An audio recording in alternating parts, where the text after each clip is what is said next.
Buen día a todos. El día de hoy revisaremos el tema de histología de intestino delgado. Mi nombre es Jorge Emilio Solís Rodríguez, médico cirujano egresado de la Facultad de Estudios Superiores de Zaragoza. Procederemos a desarrollar el tema. El intestino delgado es el componente más largo del tubo digestivo. Mide más de 6 metros y se divide en 3 porciones principales a nivel anatómico. El duodeno representa la primera porción y la más corta y ancha del intestino delgado. Mide aproximadamente 25 centímetros de longitud y comienza a nivel del píloro en el estómago y termina en la unión duodeno-yeyunal. La segunda porción se denomina yeyuno. Mide 2.5 metros de longitud. Comienza en el ángulo duodeno-yeyunal y constituye 2/5 partes proximales del intestino delgado. Sus características morfológicas van a cambiar gradualmente hasta convertirse en ilion. Y la última porción, que se denomina ilion, tiene una longitud aproximada de 3.5 metros y constituye las 3/5 partes distales del intestino delgado. Va a terminar a nivel de la unión iliocecal, donde se une el ilion con el ciego, a nivel del colon. En todo el intestino delgado existen características a nivel de la mucosa y submucosa que son comunes a toda su extensión y cuya principal función va a ser aumentar la superficie de la luz intestinal, así como aumentar la superficie de absorción. Aquí distinguiremos 4 elementos fundamentales: los pliegues circulares, las vellosidades, microvellosidades y las criptas de Lieberkühn. Procedemos a desarrollar cada una de ellas. Daremos inicio con los pliegues circulares. En esta imagen podemos observar la anatomía del intestino delgado a nivel macroscópico y se visualiza el lumen intestinal con la presencia de múltiples pliegues circulares señalados con las flechas. Estos pliegues comienzan a nivel del duodeno y se extienden hasta el ilion. Frenan la velocidad del quimo y amplían la superficie intestinal al doble o triple. El segundo elemento a describir son las vellosidades. Estas son prolongaciones digitiformes de la mucosa y la lámina propia. Van a estar cubiertas por un epitelio cilíndrico simple y van a dilatar la superficie de la luz intestinal hasta 10 veces. Las vellosidades están compuestas por un centro de tejido conjuntivo laxo, cubierto por un epitelio cilíndrico simple. El centro de la vellosidad es una extensión de la lámina propia. Va a contener una abundancia de fibroblastos, células musculares lisas, linfocitos, plasmocitos, eosinófilos y macrófagos, así como una red de capilares sanguíneos fenestrados. Como vemos en la imagen, se ve tanto la arteria y vena que están nutriendo esta vellosidad. Además, en la lámina propia de la vellosidad se va a encontrar un capilar linfático central de fondo ciego, que en esta laminilla está remarcado en color verde, que se denomina como vaso quilífero central y que va a estar acompañado por células musculares. Estas células musculares lisas van a ser la causa de la contracción y el acortamiento intermitente de las vellosidades, una acción que va a impulsar la linfa desde el vaso quilífero hacia la red de vasos linfáticos que rodean a la muscular de la mucosa.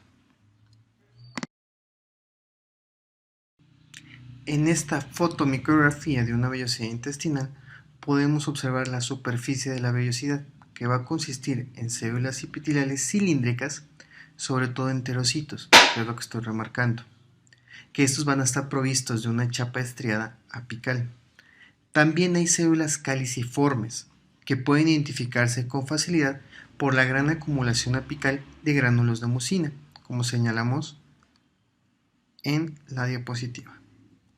Debajo de este epitelio vamos a identificar la lámina propia, que va a consistir en tejido conjuntivo laxo, muy celular. La lámina propia va a contener grandes cantidades de células redondas, en su mayoría linfocitos. Además van a poder identificarse células musculares. Y en el centro vamos a identificar un capilar linfático denominado vaso quilífero central, que en esta imagen se puede observar muy bien.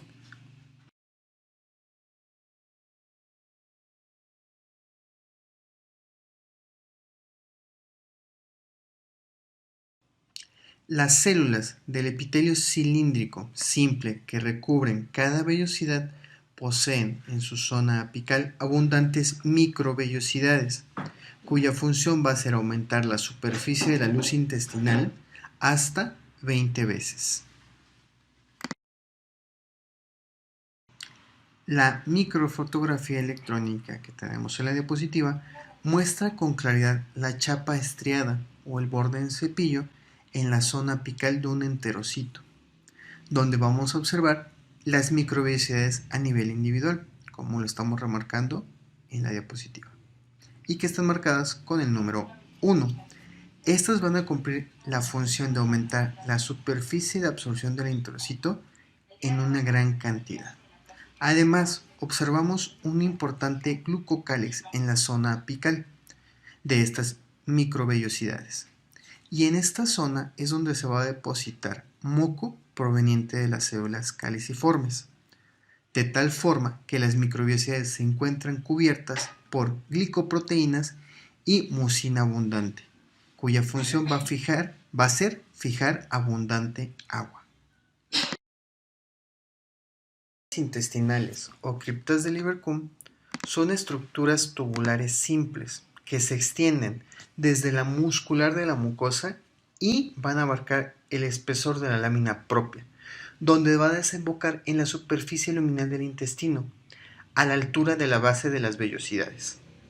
Estas glándulas van a estar compuestas por epitelio cilíndrico simple, que es continuo con el epitelio de las vellosidades. En esta fotomicrografía se muestra la base de las glándulas intestinales.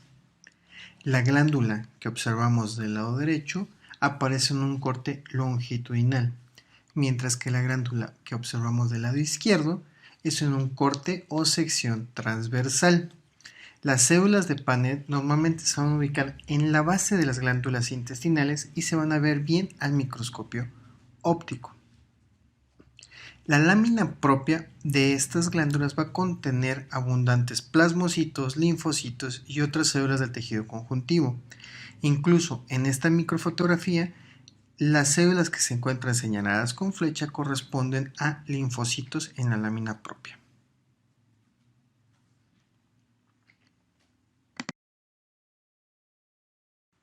En este diapositivo podemos observar otro corte de unas criptas intestinales, estas correspondiendo a yeyuno.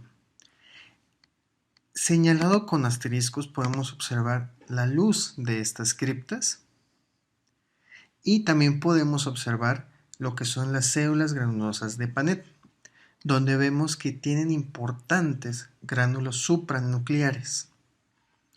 También en esta podemos distinguir las células caliciformes, las encargadas de secretar mucina a este nivel, así como una lámina propia que va a estar abundante de muchos tipos celulares libres.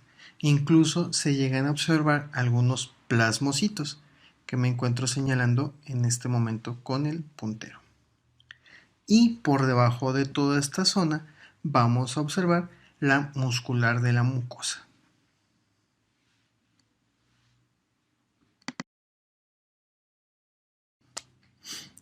Como el resto del tubo digestivo, el intestino delgado también vamos a encontrar 4 capas histológicas características: la mucosa, submucosa, muscular externa y la serosa.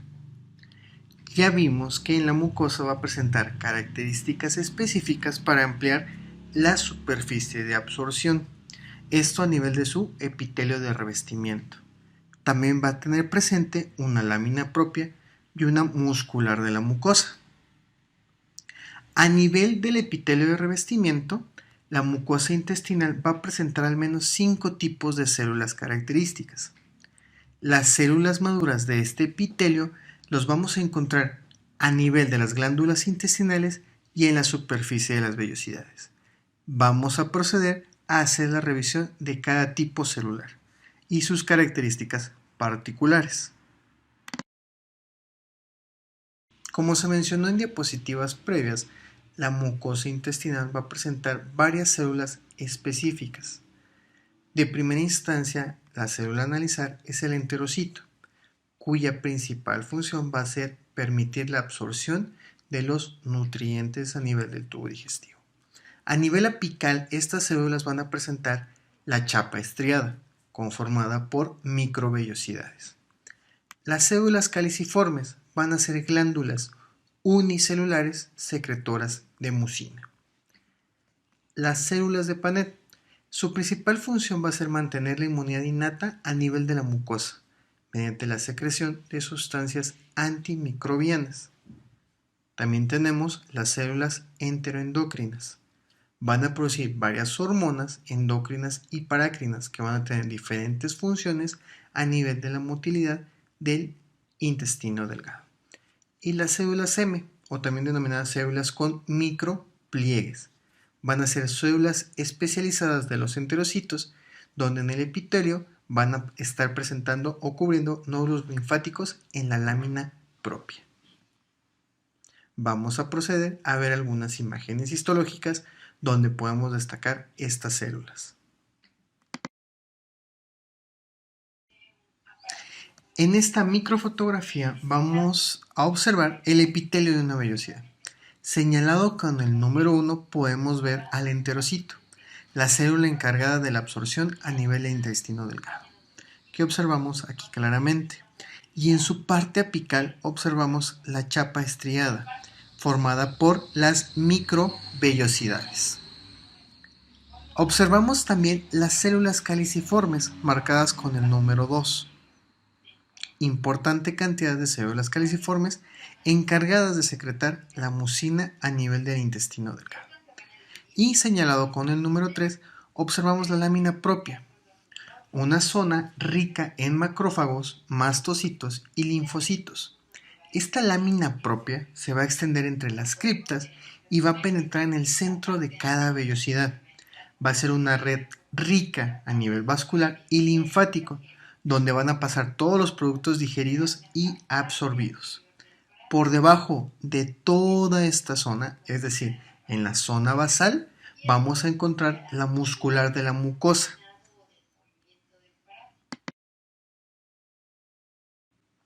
En esta micrografía observamos la base de una cripta del intestino delgado. Podemos observar de manera característica abundantes células de Paneth señaladas con la letra P. Recordemos que estas células influyen a nivel de la inmunidad innata de la mucosa intestinal. Y señalada con la letra E, observamos una pequeña célula endocrina con sus gránulos eosinófilos.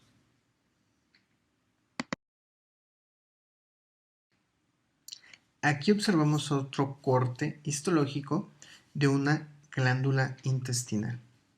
Observamos, señalado con la letra E, una célula enteroendocrina, donde se observa una tinción pálida de la misma.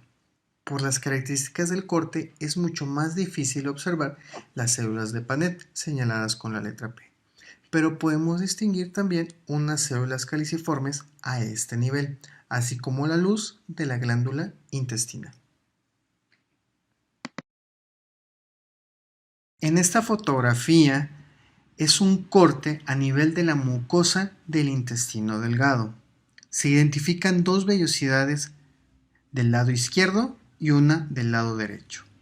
Esta vellosidad va a presentar el epitelio de absorción, que van a ser un epitelio cilíndrico simple, que se va a continuar en la parte inferior con las criptas. Este epitelio cilíndrico va a estar formado por los enterocitos, que en su porción apical presentan la chapa estriada, formada por las microvellosidades.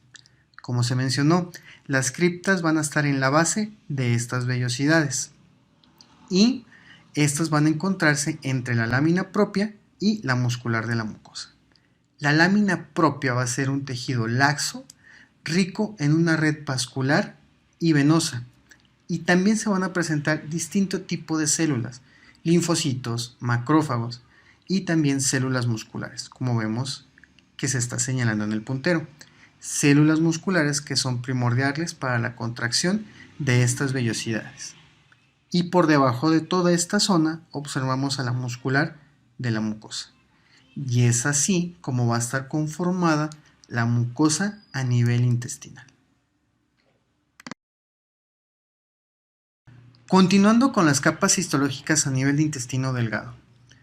Por debajo de la mucosa encontraremos la submucosa, que va a estar compuesta por tejido conjuntivo denso y acumulaciones de adipocitos. Va a presentarse una red de vasos sanguíneos y linfáticos importante, y en esta zona vamos a encontrar el plexo submucoso o plexo de Meissner, y una característica distintiva entre las diferentes porciones del intestino delgado.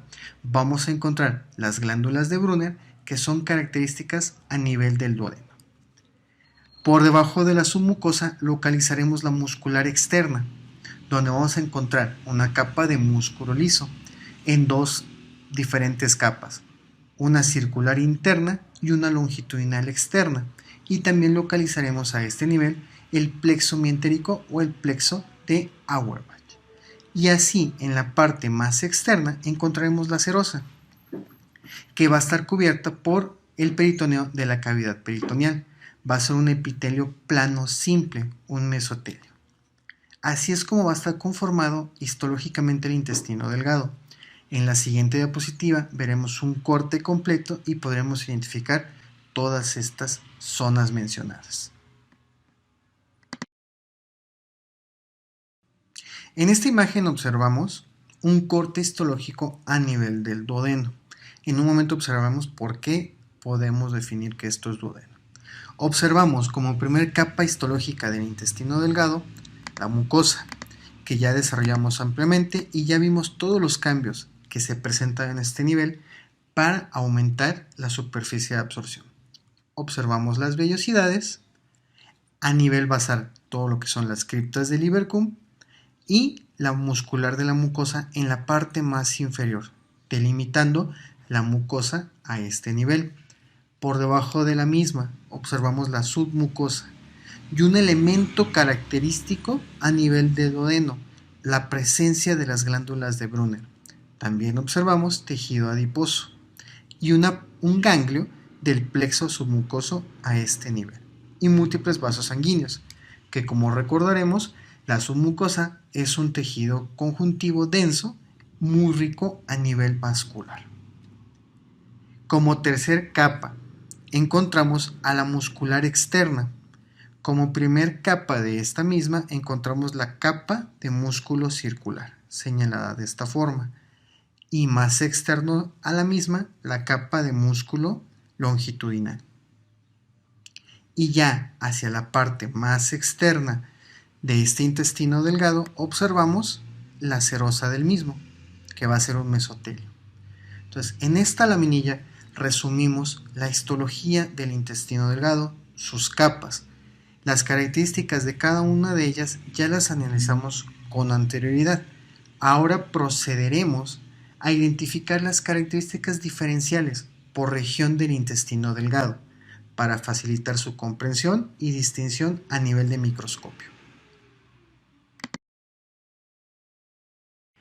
Van a existir diferencias regionales en la histología del intestino delgado.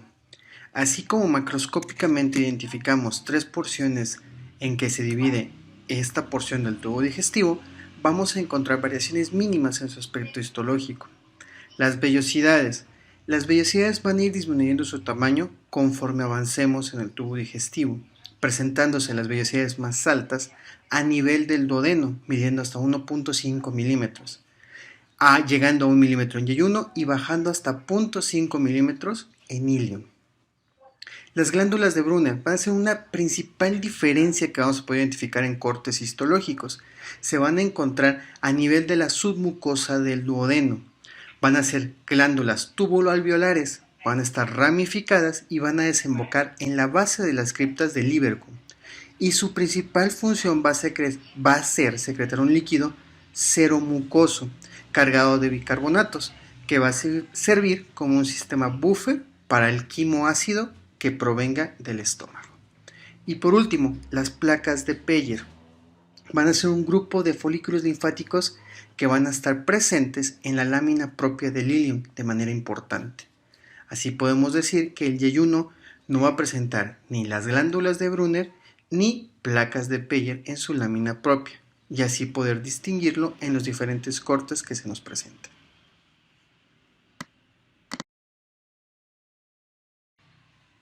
Presentamos una fotomicrografía en esta diapositiva, donde podemos ver los diferentes elementos que hemos discutido a lo largo de esta exposición. Vemos desde lo que es el lumen de esta parte del tubo digestivo, su mucosa, submucosa muscular externa y su serosa en la parte más externa y alejada a la luz. Lo primero es determinar qué segmento del intestino delgado estamos contemplando. Vemos que en la submucosa presenta importantes glándulas que ya hemos denominado como glándulas de Brunner. Esto nos lleva a determinar que este corte corresponde a una porción de la pared del duodeno. Así observamos que en su mucosa se presentan las vellosidades con todas las características que ya determinamos. Y distinguimos un elemento importante: vellosidades que no tienen forma digitiforme, sino de hoja, que se denominan foliáceas, como estamos señalando en este momento con el puntero, y observamos una en la parte superior. La línea punteada nos delimita la base de estas vellosidades y por debajo de estas vamos a encontrar las criptas del Líberco, que se van a extender por toda la lámina propia hasta la muscular de la mucosa. La submucosa con la importante cantidad de glándulas de Brunner características del duodeno. Su muscular externa con una capa circular interna y una longitudinal externa. Y en la parte más distante del lumen, su serosa. Entonces, este corte es fácil de identificar por la presencia de las glándulas de Brunner y podremos determinar que su origen es pared duodenal. En esta diapositiva observamos el corte histológico de intestino delgado.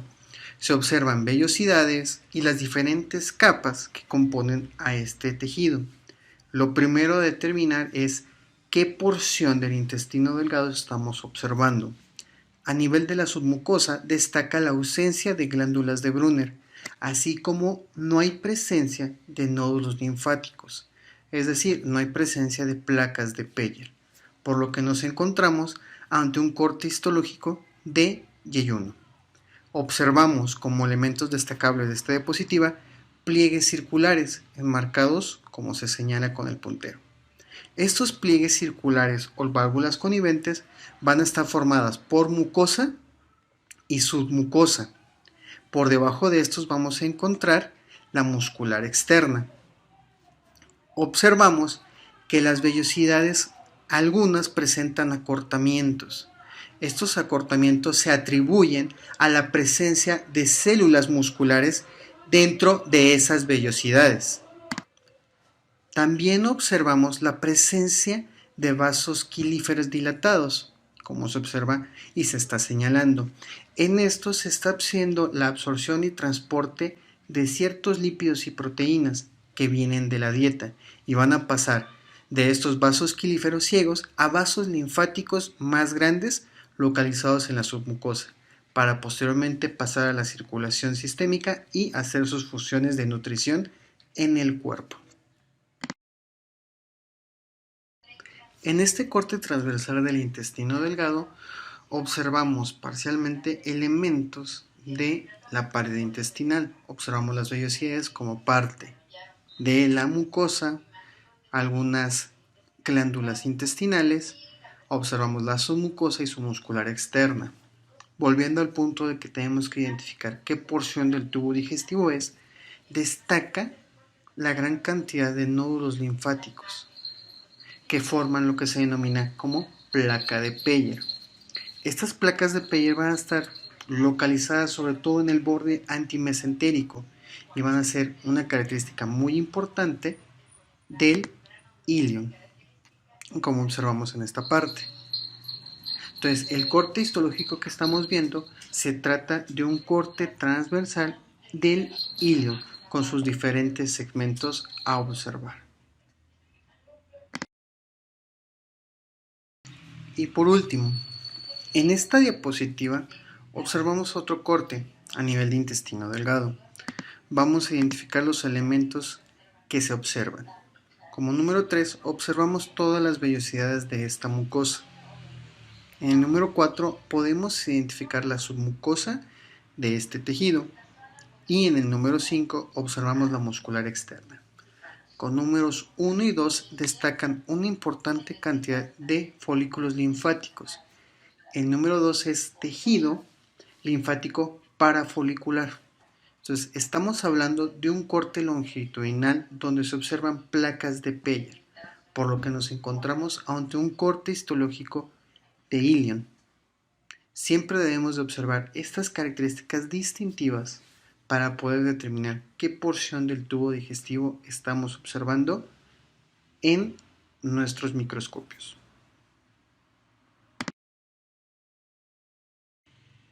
En esta diapositiva les dejo la bibliografía consultada para la realización de este video. Gracias por su atención, espero sea útil para su formación y que tengan excelente día. Muchas gracias.